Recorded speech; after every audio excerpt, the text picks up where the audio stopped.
tudo bem com vocês? No ar mais um vídeo do canal Excelência Futebol Alvinegro, trazendo aí o que mudou do Corinthians do primeiro turno para o Corinthians do segundo turno. Um time que lutava contra a zona do rebaixamento, passou um bom tempo, né, disputando essas vagas lá embaixo, para um segundo turno primoroso. Vocês vão ficar boquiabertos aqui com o que aconteceu no segundo turno. Vamos falar das 9 vitórias consecutivas, né? O que fez essa mudança radical. Vamos falar também da coletiva do Fabinho Soldado, executivo do Timão, que nessa tarde de segunda-feira, comecinho da tarde na verdade, deu uma coletiva falando de alguns assuntos. Eu assisti e pontuei alguns tópicos aqui para vocês, tá bom? Antes, se inscrevam no canal, ative o sininho para receber as notificações, compartilhem com amigos, familiares, sigam nas redes sociais, Facebook, Instagram, TikTok e Kawaii. Dê seus comentários, tanto aqui no YouTube quanto nas outras redes sociais. Eu leio, curto, respondo e dou uma moral para vocês depois. Mais uma mensagem da Nina Maia. Gente, eu estou devendo o pessoal do TikTok, do Kawaii e do Instagram. Eu tenho que pensar essas mensagens para depois dar moral para vocês, mas eu não esqueci não, tá bom, gente? É que do YouTube é mais fácil, né? Já vem rápido. Do Kawaii, TikTok, vem um monte ali, eu tenho que ficar procurando, tá?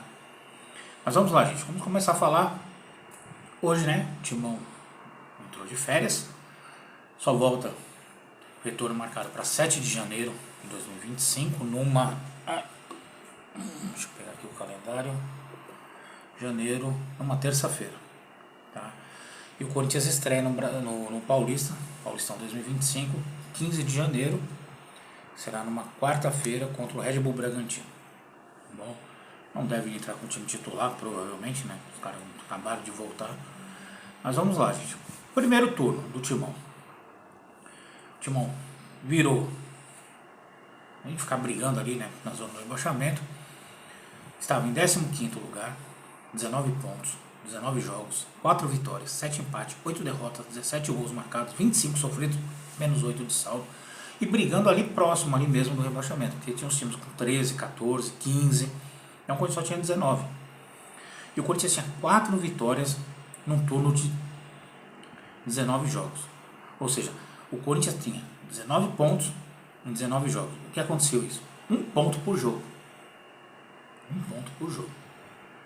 Quando o Corinthians em 2007 caiu, eu fiz o vídeo aqui falando da diferença. O Corinthians estava lá em cima, se não me engano, acho que era 11º. Mano, ele tinha muito mais pontos que isso. Muito mais pontos. E muito mais vitórias. Então, o que levava a crer? Que com o time que estava... O futebol que estava jogando, com o time que estava, a tendência era o quê? Cair. Não era brigar pelo Z4. Não, era cair mesmo. Porque o time era fraco. O time estava mal. Mal treinado. Né, mal distribuído em campo. Né, os jogadores com uma tiriça enorme. Bidu horrível, ele era reserva do Hugo, né? Félix Torres errando, Kaká errando, o Yuri Alberto, né? Que na época eu chamava de menino de tênis porque só caía. Até o Marcelinho no podcast falava que parecia que ele tinha rodinhas na chuteira porque ele só escorregava. Então você vê as mudanças, né? E aí no segundo turno, gente, aí chegou, né?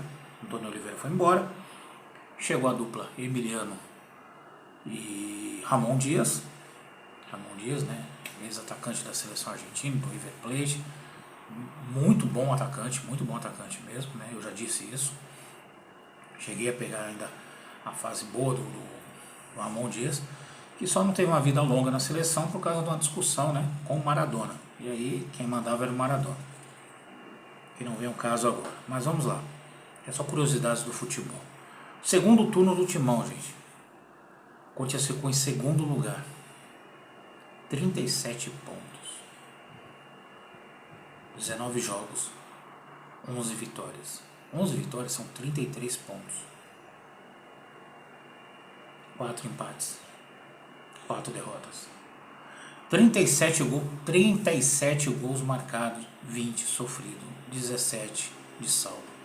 Mano, que diferença do primeiro turno para o segundo, onde a gente tinha 1 ponto por jogo. E só aqui, com 11 vitórias, são 33 pontos. Cara, é surreal. O primeiro turno, o segundo turno, o campeão é o campeão do segundo turno, né? Não tem isso, mas é o Botafogo que foi em primeiro, o Corinthians ficou em segundo, dividindo aí com o Internacional, o Palmeiras, mas no critério de desempate. O tanto de gols que o Corinthians começou a fazer no segundo turno, gente. Ele fez 17 no primeiro. Ele fez 20 a mais no segundo. Ele tinha menos 8 de saldo num turno. No outro ele tinha 17 de saldo. Não é surreal? O Corinthians terminou em sétimo lugar, 56 pontos, 38 jogos, 15 vitórias, 11 empates, 12 derrotas, 50 gols marcados, 45 sofridos, com saldo de 9, foi a finalização. Alguém acreditava nisso? Ficamos a 3 pontos do tricolor paulista, que chegou a ter 12, 13 pontos na nossa frente. Você nunca imaginar que você... Ou seja, é o que eu sempre falei na reta final. Se tivesse mais 4 rodadas, o Coringão ultrapassava o São Paulo fácil. Ó, fácil. Yuri Alberto, né, artilheiro, uma errata de ontem, né, eu coloquei 14 gols, não, ele tinha 14 gols. O Yuri Alberto terminou com 15 gols ao lado de Alejandro, né, que são os artilheiros do Campeonato Brasileiro. 31 gols no total do ano, então ele é o artilheiro do ano. E foi o vice-artilheiro da Sul-Americana com 9 gols, o Yuri Alberto, que surpreendeu. Após a chegada de Memphis Depay e colocarem ele no lugar certo. Não centroavante, segundo atacante. Memphis Depay, que fez 11 jogos no Brasileirão, com 7 gols, 1 assistência. Na Sul-Americana, 3 jogos, 3 assistências. E era para ter acontecido até mais gols com a assistência dele, porque o pessoal perde gol pra caramba. Ele estreou em 21/9 contra o Atlético Goianiense, vitória do Timão. O Timão marcou 109 gols no ano de 2024. No Paulistão foram 14 gols, na Copa do Brasil 13 gols, na Sul-Americana 25 gols e no Brasileirão 54 gols. Yuri Alberto, artilheiro, né, 58 jogos, 31 gols. Em segundo, Romero, mesmo ficando mais tempo na reserva, 16 gols. 16 gols, me surpreendeu bastante, viu? 60 jogos. O Rodrigo Garro, com 63 jogos, 13 gols. E o Memphis Depay, o quarto, com 7 gols em 14 jogos. E... porque aí junta a Sul-Americana, tá, gente? Pra vocês entenderem, porque ele só tem no Brasileiro 11 jogos. De 38, marcar aqui, ó, 38 rodadas do Brasileiro. 11 jogos do Depay. Ele precisou de 11 jogos para mudar a cara do Corinthians. Corinthians com 9 vitórias consecutivas. Ou seja, 9 vitórias, 10-11. Cara, foi uma coisa surreal. Coisa surreal. Qual a diferença? Time fraco no primeiro turno, time bom no segundo turno. Graças ao Fabinho Soldado, né? Graças ao Augusto Melo, que trouxe o Fabinho Soldado, que trouxe André Ramalho, o PSV que ninguém conhecia, nem eu. Hugo Souza, que estava no Chaves, foi rebaixado com o Chaves em Portugal e o Flamengo não queria. Trouxe José Martínez, venezuelano, também não conhecia. André Carillo, que tinha trabalhado com Ramon Dias no Al Hilal, também não conhecia. Trouxe Memphis Depay, esse eu já conhecia, né? Joguei muito com ele no videogame. Lá do Atlético de Madrid, né? Tava sem clube na verdade, mas o último clube dele foi o Atlético de Madrid. Trouxe o Alex Santana, do Atlético Paranaense, era reserva no Atlético Paranaense, estava bem no Corinthians até se machucar.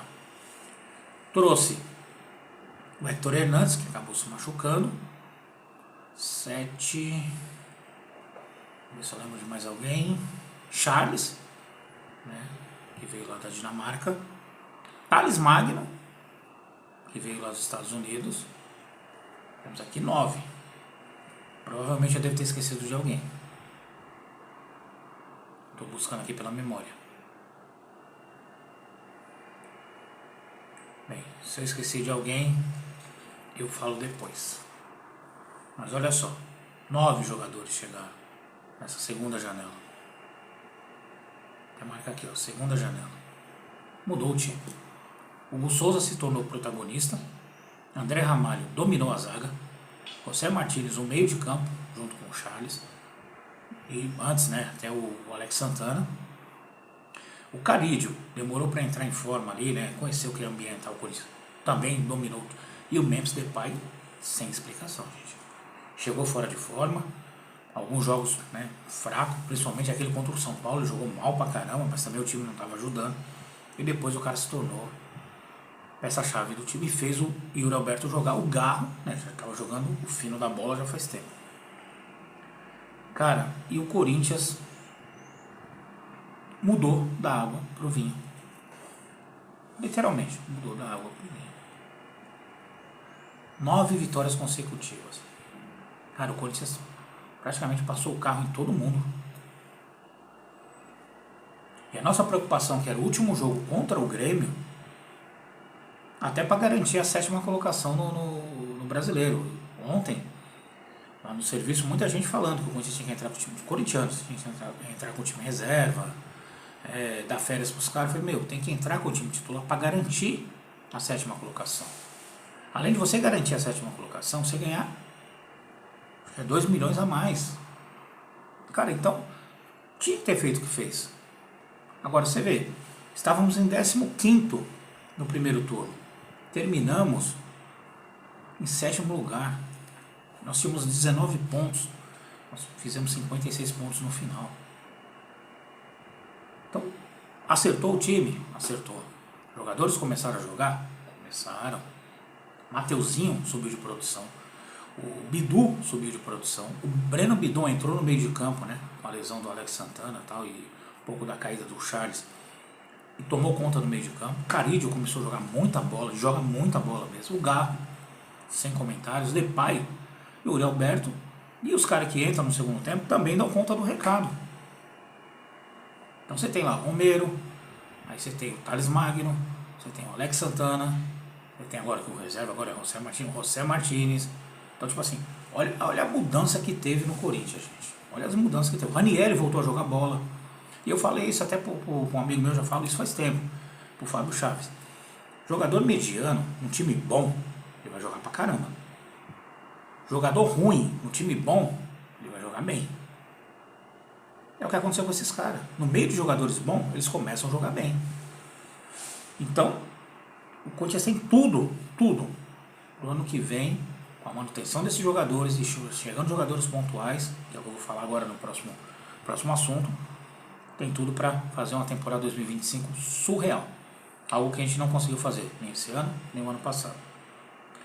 Só atualizando aí a arrecadação da quitação da Arena, 28.817.586,07 centavos. Caiu bastante, né? Mas isso eu já tinha falado que isso ia acontecer. Então agora é só administrar, porque agora vai entrar dia 20, 13º, vale, aí o pessoal, férias, aí o pessoal começa, né, como é que fala?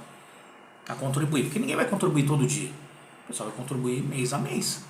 Então, por isso que eu falo, você tem que trabalhar com a média no dia, porque ninguém vai, você vai colocar lá R$1.000 todo dia, você não vai, você não tem R$1.000 para colocar todo dia, né? Então, vai acontecer isso. Então vamos lá, gente. Agora finalizar. Entrevista do Fabinho Soldado, executivo do Corinthians, no começo dessa tarde. E aí ele falou, né, jogadores pontuais que serão contratados para ser, porque assim, os reforços para o ano que vem. Jogadores pontuais. Mantendo o time, a manutenção do time, você não precisa sair atrás de jogador. Você só mantém. Propostas por jogadores ainda não apareceu. O Neto está cravando a saída do Yuri Alberto para o West Ham. Já falou até os valores, não sei o que e tal. Por enquanto, o Fabinho Soldado falou que não chegou nada. Ontem, o Augusto Melo, na entrevista lá no Sul, falou que o Yuri não sai. Ele tem contrato até dezembro de 2027. Mas se vir uma proposta boa, é lógico que o Yuri Alberto vai sair. E o Corinthians vai atrás de um atacante para suprir essas carências. Mas tem que ser nesse mesmo nível, né? Um jogador que joga ali, aberto, tudo. Ou se você for colocar um centroavante nato ali, um cara bom de bola. Meia boca não adianta você colocar. Falou assim, proposta para jogadores pontuais. Foi perguntado, né, sobre Caetano, Matheus Araújo e Giovani. Ele falou, Matheus Araújo já está fora, Caetano fora, e o Giovani só depende dele. Ele foi bem claro, ele taxou. O jogador está dificultando a renovação. O Corinthians quer ficar com ele, só que ele está dificultando. Só que ele está querendo coisas que ele não tem ainda direito. Por quê? Ele é titular do time. Ele fez jogos, 5, 6 jogos seguidos, assim, excepcionais? Não fez. Então, assim, os empresários também atrapalham bastante. A família também, mas os empresários atrapalham bastante. E pode ser que saia do Corinthians e vire outro jogador aí sumido que ninguém nem sabe o que aconteceu. Acho que tem o Matheus Pereira, acho que aconteceu isso. Jogadores poderão ser emprestados, né? Aí tem um caso aí até do Félix Torres, né? Alguns jogadores podem ser emprestados, que Pedro Raul, Pedro Henrique, né? Ou negociados em definitivo. Vai depender das propostas que aparecerem, porque o Corinthians, ele falou que o time tem que vir forte para o ano que vem, que amanhã, o ano que vem tem Paulistão, Copa do Brasil, Libertadores e Brasileirão 2025. Elogiou muito os jogadores que vieram para o Corinthians nesse segundo semestre, porque ninguém queria vir para o Corinthians. Ele falou, ninguém queria vir para o Corinthians. Hoje, os jogadores querem vir para o Corinthians porque viu que o time está forte. Então tem jogador se oferecendo, empresário oferecendo jogador, mas o Corinthians não vai fazer loucuras. E eu acho que está certo. Trazer jogadores pontuais. Que nem fez aí, contratou jogadores ali para a posição que veio para resolver. O Romero, né, que já tem automaticamente, né, por atingir metas, um contrato de 1 ano. Ele foi perguntado, ele falou que quer ficar, que não tem nenhum desentendimento, como falaram aí na imprensa, com a diretoria do Corinthians. É que ele quer um contrato de 2 anos, mas acho que ele vai fechar por 1 ano. 1 ano para mim estava de bom tamanho. Mas se quer 2 anos com aumento, não sei o que, não, porque ele já ganha bem pra caramba. Thales Magno também quer ficar. Ele tem um empréstimo até o meio do ano, junto ao New York City, lá dos Estados Unidos, e o Corinthians quer prorrogar até dezembro e parece que já está quase fechando. Então vai ser ótimo o Coringão. Gostei muito da entrevista do Fabiano Soldado, foi muito lúcido, entendeu? Explicou bastante, mas esses aqui os pontos que para mim são pontuais. Os pontos que são pontuais é fogo. Assim, pontuei, né, esses assuntos que são mais interessantes. É assim que tem que ser falado. E é isso aí, né? Vai continuar tendo vídeos, tá, gente? Porque não para. Tem aí também agora o Mundial que começa, acho que essa semana, acho que é dia 11 que começa. Aí amanhã eu já devo falar sobre eles, tá bom? E novidades do Timão a gente vai soltando, tá bom? Fiquem com Deus, boa segunda-feira a todos e vai Corinthians!